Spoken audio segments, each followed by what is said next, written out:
નમસ્કાર મિત્રો,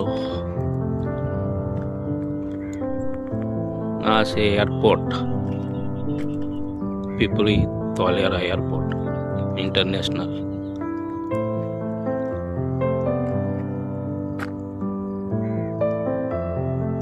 આ એનો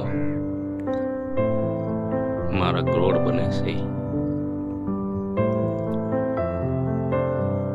તમે જુઓ, આ ગામ નકશામાં નહોતું. ઇન્ટરનેશનલ એરપોર્ટની બાજુમાં જે ગામ આવ્યું એની જ સીમમાં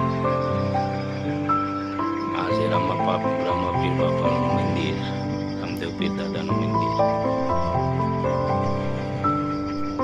જય રામાપીર.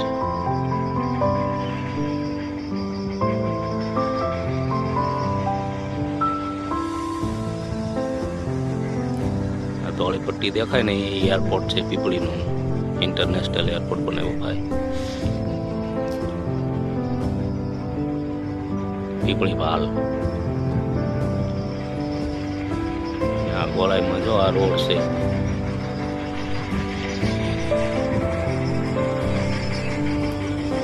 માલ નાખેલો છે.